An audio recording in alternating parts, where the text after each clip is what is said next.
కొంతమందికి. కూర్చొని ఏడుస్తూ ఉంటారు, ఎవ్వరు నన్ను ప్రేమించరు, ఎవ్వరు నన్ను అర్థం చేసుకోరు, ఎవ్వరు నన్ను పట్టించుకోరు. నిజంగా వాళ్ళు అన్నట్టు సస్తే పోయిద్దేమనిపిస్తుంది.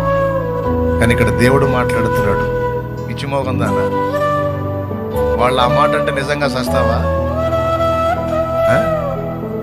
ఎవరు ప్రేమించట్లేదా నిన్ను? నేనున్నాను, నీకోసం ప్రాణం పెట్టిన వాడిని, ప్రాణం కంటే ఎక్కువగా నిన్ను ప్రేమించేవాడు. అసలు వాళ్ళ కోసం కాదు నేను చేసింది, నిద్రమోహమా, నా కోసం నిన్ను నిర్మించుకున్నా. కాదు ప్రభా, మా ఆయన ఇలా అంటున్నాడు, ఆ దరిద్రుడి కోసం కాదు, నా కోసం నిర్మించుకున్నా.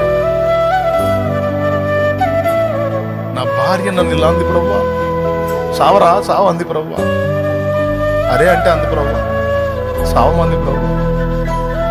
దేవుడు అంటాడు, నిద్రమోహవాడా, ఆ మనిషి అంటే చచ్చిపోతావా? ఆ మనిషి కోసం కాదు నిన్ను చేసింది, నా కోసం నిర్మించుకున్నాను నాన్న, నీతో నాకు పనుంది నాన్న, ఆ మాటలు పట్టించుకోవద్దు నాన్న అంటాడు ఆయన.